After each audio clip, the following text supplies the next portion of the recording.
মা, ও মা, আমার ঘড়িটা, আমার লাল বই। কি হয়েছে বাবা, এভাবে কাঁদছিস কেন? পড়ে গিয়েছিলি কোথাও? না মা, ঘড়িটার সুতা কেটে গিয়ে ওই তাল গাছে আটকে গেছে। হ্যাঁ, কোন তাল গাছ? মাঠের শেষের ওই ভুতুরে গাছটায়? আমি তো আগে বলেছিলাম ওদেরকে ঘুরে ওড়াস না। এখন বোঝ মজা। সোনিয়া, চুপ কর। তোর ভাই কাঁদছে আর তুই মজা করছিস? মা, আমি ঘড়িটা আনবো, ওটা আমার সবচেয়ে প্রিয় ঘড়ি, বাবা শহর থেকে এনে দিয়েছিল। একদম না, ওই গাছের কাছেও যাবে না। জানিস না ওটা কত অপয়া গাছ? দিনের বেলাতেও কেউ ওটার কাছে যায় না। হ্যাঁ মিজু, সবাই বলে ওই গাছে একটা বাচ্চা ভূত থাকে, যে ওই গাছে ওঠে সে আর ফেরে না। ওসব মিথ্যে কথা, আমার ঘড়ি চাই, আমি যাবই। একটা কথাও বলবি না। চল আমার সাথে, কোনো ঘড়ি আনতে হবে না। তোর বাবা এলে আমি আরেকটা আনিয়ে দেব। না, আমার ওই লাল পরিই লাগবে। ওটা শুধু ঘড়ি না, ওটা আমার বন্ধু। ঘড়ি আবার বন্ধ হয় নাকি? পাগল একটা। চল বলছি, ঘরে চল। আজ আর তোর খেলাধুলা করতে হবে না। বিকেলের দিকে নাজমা উঠোনে বসে সবজি কাটছিলেন। প্রতিবেশী জামিলা এবং ফরিদা সেখানে আসেন। নাজমা আপা, মুখটা এমন শুকনো কেন? মিজানের শরীর ভালো তো? আর বলবেন না জামিলা ভাবি, ছেলের কাণ্ড দেখে মাথা খারাপ হয়ে যাচ্ছে। ওর শখের ঘড়িটা নাকি ওই ভুতুরে তাল গাছে আটকে গেছে। এখন বায়না ধরেছে ওটা আনতে যাবে। বলেন কি? সর্বনাশ! ওই গাছের কাছে ভুলেও যেতে দেবেন না আপা। আমার শাশুড়ির কাছে শুনেছি, বহু বছর আগে ওখানে একটা বাচ্চা ছেলে খেলতে গিয়ে গাছ থেকে পড়ে মারা গিয়েছিল। তারপর থেকে ওর আত্মাই নাকি ওই গাছে থাকে। শুধু তাই না ফরিদা, লোকে বলে সন্ধ্যের পর নাকি ওই গাছের নিচ থেকে বাচ্চার কান্নার আওয়াজও আসে। ছি ছি, এসব কি বলছেন ভাবি? আমার তো শুনেই গা কাটা দিচ্ছে।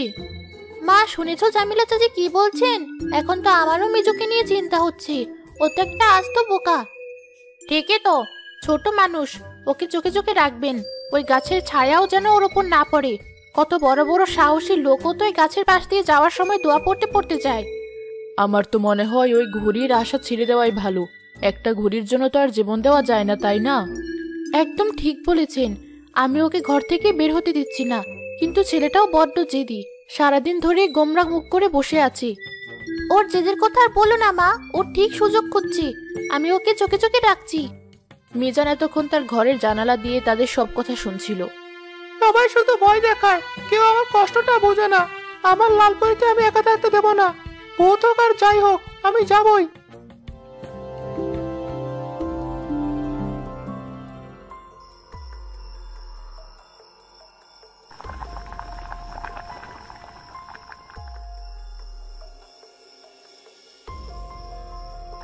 মিজান বাবা, পড়তে বস। তোর বোনকে দেখ কেমন মন দিয়ে পড়ছে। কিরে, কথা কানে যায় না? কি করছিস? পড়ছে তো মা। মিজান জানালার পাশে দাঁড়িয়ে বাইরে দেখছিল। অন্ধকার হয়ে আসছে। দূর থেকে তাল গাছটা কালো দৈত্যর মতো লাগছিল। মা, মিজু কিন্তু আজ অদ্ভুত আচরণ করছে। একদম চুপচাপ। ওর মাথায় কি মতলব করছে কে জানে। সারাদিন বকাঝকা করেছি তো, তাই হয়তো মন খারাপ। তুই একটু খেয়াল রাখতো ওর দিকে। আমি রাতের খাবারটা বানিয়ে নিই। আচ্ছা, দেখছি। কিছুক্ষণ পর মিজান দেখলো সবাই নিজের কাজে ব্যস্ত। সুযোগ পেয়ে সে কোনো শব্দ না করে দরজাটা হালকা করে খুলে বেরিয়ে গেল।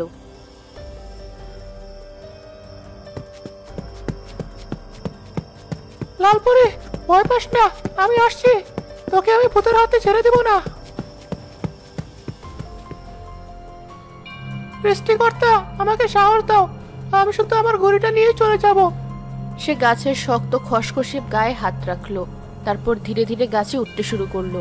হঠাৎ সে কোনো এক বাচ্চার কথা বলার আওয়াজ শুনতে পায়। তুমি এখানে কেন এসেছো? কে কে কথা বলে? কেউ নেই, আমারই ভুল হয়তো হয়েছে।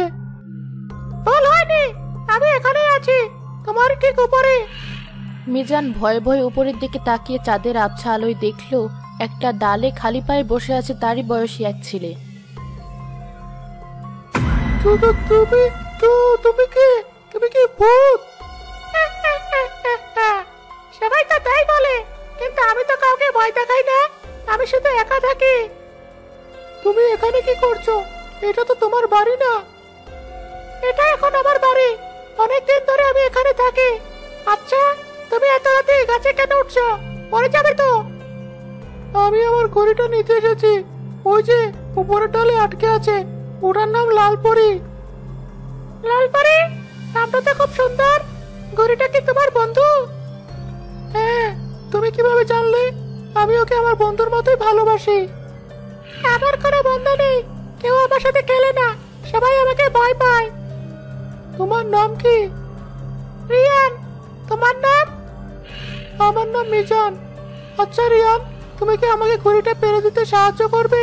ওটা তো অনেক উঁচুতে। হ্যাঁ করবো, আমি তো এই গাছের সবকিছু চিনি। দাঁড়াও, আমি এখনই আনছি। রিয়ান বাতাসে হেঁটে হেঁটে গাছের আরো উপরের ডালে উঠে গেল। কিছুক্ষণ পরে সে লাল ঘুড়িটা হাতে নিয়ে নেমে এলো।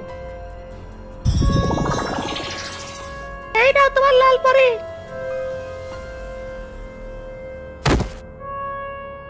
অনেক ধন্যবাদ রিয়ান, তুমি খুব ভালো। সবাই শুধু শুধু তোমাকে ভয় পায়। তুমি কি এখনই চলে যাবে? হ্যাঁ, মা চিন্তা করবে, আমাকে যেতে হবে। তুমি কি আবার আসবে আমার সাথে খেলতে? রিয়ানের চোখের দিকে তাকাতেই মিজানের মনটা গলে গেল। হ্যাঁ, আমি আসবো। আমি কাল আবার আসবো, তোমার জন্য খেলার জিনিস নিয়ে আসবো, আমরা একসাথে খেলবো। সত্যি সত্যি তুমি আসবে? কথা দিচ্ছ? হ্যাঁ, কথা দিচ্ছি।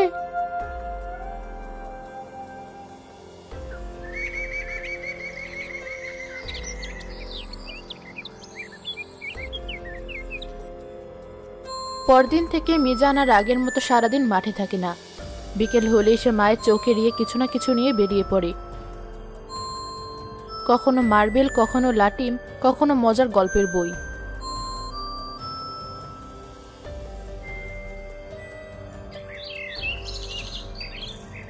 মা, তুমি কি একটা জিনিস খেয়াল করেছো?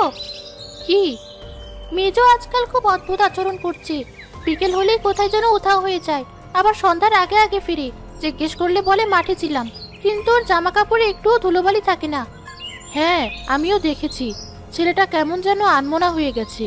একা একা হাসে, আবার একা একাই চুপ করে কি যেন ভাবে। আজ আমি দেখলাম ও রান্নাঘর থেকে লুকিয়ে একটা বাটিতে করে পায়েস নিয়ে যাচ্ছিল। কোথায় নিয়ে গেল কে জানে। পায়েস? আমি তো আজ পায়েস রান্না করেছি ওর জন্যই, আর ও কিনা লুকিয়ে নিয়ে যাচ্ছে। দাঁড়া, আজ ওকে ধরতেই হবে। সেদিন সন্ধ্যায় মিজান যখন বাড়ি ফিরল, নাজমা তাকে চেপে ধরলেন। মিজান, সত্যি করে বলতো তুই বিকেলবেলা কোথায় যাস? কেন মা, মাঠে তো যাই। মিথ্যে বলবি না, তোর বন্ধুরাও তোকে মাঠে দেখেনি। আর আজ বাড়িতে করে পায়েস নিয়ে কোথায় গিয়েছিলি? বল, না হলে কিন্তু বাবা এলে বলে দেব। আমি আমি একটা বন্ধুর কাছে যাই। বন্ধু? কোন বন্ধু? তাকে তো কোনোদিন আমরা বাড়িতে দেখিনি। নাম কি তার? ওর নাম রিয়ান, ও এখানে নতুন এসেছে। রিয়ান? কই, এই পাড়ায় তো রিয়ান নামে কেউ নেই। কোথায় থাকে সে? ও ও মাঠের উপরে থাকে। ঠিক আছে, কাল তুই যখন ওর সাথে দেখা করতে যাবি, তোর বোনও তোর সাথে যাবে।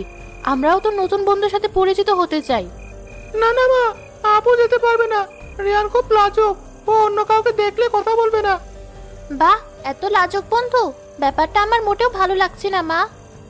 তোর আর কিছু বলতে হবে না, কাল আমি নিজেই দেখবো ব্যাপারটা কি। মিজান বুঝে গেল তার গোপন বন্ধুত্ব আর বেশি দিন গোপন থাকবে না। তার খুব চিন্তা হতে লাগলো রিয়ানের জন্য।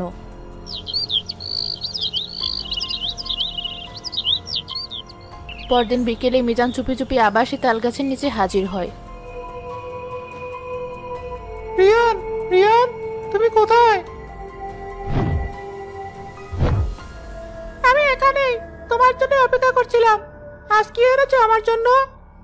আজ কিছু আনিনি রিয়ান, আমার মন ভালো নেই। কেন, কি হয়েছে তোমার? কেউ বকেছে? আমার মা আর আপু সব জেনে গেছে। ওরা সন্দেহ করছে, ওরা তোমার সাথে দেখা করতে যায়। দেখা করতে চায়, কিন্তু কিন্তু ওরা যদি আমাকে দেখে ভয় পায়, যদি তোমাকে আর এখানে আসতে না দেয়। আমারও সেই ভয়টাই হচ্ছে, আমি কি করব বুঝতে পারছি না। তাহলে তুমি আর এসো না মিজান, আমার জন্য যদি কোনো বিপদ হয় আমি সেটা সহ্য করতে পারবো না। আমি না হয় আবার আগের মতোই একাই থাকবো। না, আমি তোমাকে একা রেখে কোথাও যাব না, তুমি আমার বন্ধু, আমি একটা উপায় বের করবই। আচ্ছা রিয়ান, তুমি সবসময় এই কাছে থাকো কেন? তুমি তোমার বাবা মায়ের কাছে যাও না? আমার বাবা মা তো আর নেই। অনেকদিন আগে আমি এই গাছের নিচে আমার এক বন্ধুর জন্য অপেক্ষা করছিলাম। সে আসবে বলে কথা দিয়েছিল, আমরা ঘুরে ওড়াবো বলছিলাম, কিন্তু সে আসেনি। আমি তার জন্য অপেক্ষা করতে করতে এই গাছে উঠেছিলাম, যদি দূর থেকে দেখা যায় তাই। হঠাৎ পা পিছলে। রিয়ান আর কিছু বলতে পারে না, তার গলা ধরে আসে। আর বলতে হবে না, আমি বুঝতে পেরেছি তোমার খুব কষ্ট, তাই না? আমার সাথে একজন বন্ধু দরকার ছিল মিজান, যে আমার সাথে খেলবে, কথা বলবে। এতদিন পর আমি তোমাকে পেয়েছি, আমি তোমাকে হারাতে চাই না। আমিও তোমাকে হারাতে চাই না রিয়ান। আচ্ছা শোনো, কাল বিকেলে তুমি গাছের নিচে থাকবে, আমি মা আর আব্বুকে নিয়ে আসবো। আমি ওদেরকে বোঝানোর চেষ্টা করব, ওরা যদি না বোঝে তখন তুমি সামনে আসবে, আমরা একসাথে ওদেরকে বোঝাবো যে তুমি খারাপ নও। ওরা কি আমাদের কথা বিশ্বাস করবে? চেষ্টা তো করতে হবে, বন্ধুত্বের জন্য এটুকু ঝুঁকি তো নিতেই হবে। ঠিক আছে, তুমি যা বলবে আমি তাই করব।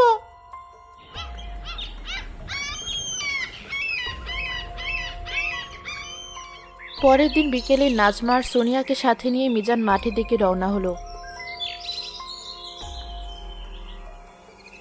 কোথায় তোর সেই রহস্যময় বন্ধু? এই মাঠটা খা খা করছে। মিজান, তুই যদি আমাদের সাথে মজা করে থাকিস তাহলে কিন্তু খুব খারাপ হবে।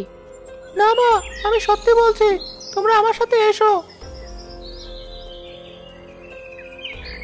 একই, এই ভুতুরে গাছের কাছে নিয়ে এলি কেন? তোর বন্ধু কি এখানে থাকে? পাগল হয়ে গেছিস তুই? মিজান, চল এখান থেকে, জায়গাটা ভালো না।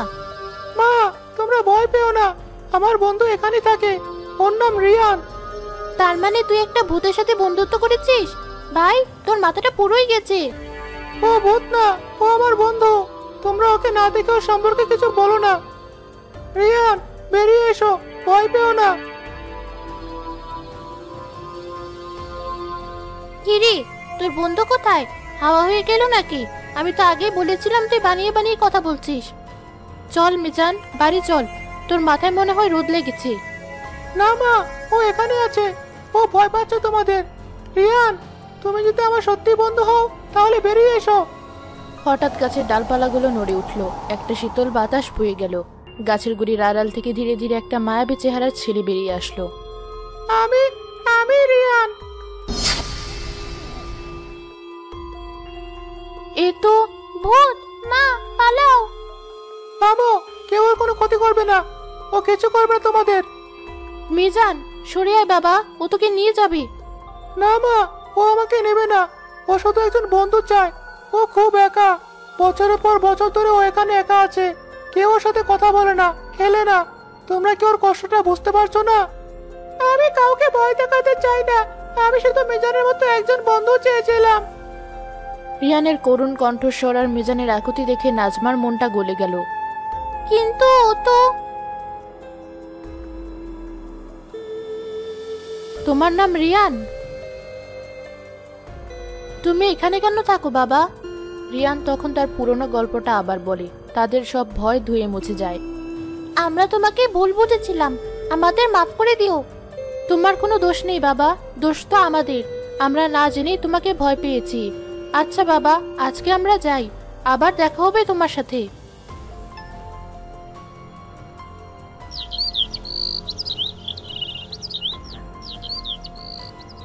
একদিন গ্রামের কয়েকজন মুরব্বীকে সাথে নিয়ে জামেলা আর ফরিদা মাঠের পাশ দিয়ে যাচ্ছিলেন। জামেলার চোখ পড়ে তাল গাছের দিকে। ওই দেখো ফরিদা, নাজমা আপার ছেলে মেয়ে দুটো তো পুরোই পাগল হয়ে গেছে, ভুতুরে গাছের সাথে কথা বলছি। চলো তো গিয়ে দেখি ব্যাপারটা কি। তোমরা এই অপয়া গাছের নিচে কি করছো আর কার সাথে কথা বলছিলে? আমরা আমাদের বন্ধু রিয়ানের সাথে কথা বলছিলাম। বন্ধু? কই বন্ধু? এখানে তো কেউ নেই। আপনারাও কি দেখতে পাবেন না? কিন্তু ও এখানেই আছি, ও ও কোনো অপয়া ভূত নয়, ও খুব ভালো আর খুব একা। নাজমাও সেখানে এসে পৌঁছালেন এবং তিনি গ্রামের লোকেদের কাছে রিয়ানের পুরো গল্পটা খুলে বললেন। যদি তাই হয় তাহলে তো বাচ্চাটার আত্মার মুক্তির ব্যবস্থা করা দরকার। ও এভাবে আটকে থাকবে কেন? কিভাবে তার মুক্তি হবে? ওর জন্য দোয়া করতে হবে, ওর নামে গরিব দুঃখীদের খাওয়াতে হবে, ওর অতৃপ্ত ইচ্ছা পূরণ করতে হবে। ওর একটা ইচ্ছা ছিল, একজন খেলার সাথী। তুমি তো ওর সেই ইচ্ছা পূরণ করেছো বাবা। তোমার মতো বন্ধু পেয়ে ওর আত্মা শান্তি পেয়েছে। এখন শুধু আমাদের সবার দোয়ার দরকার।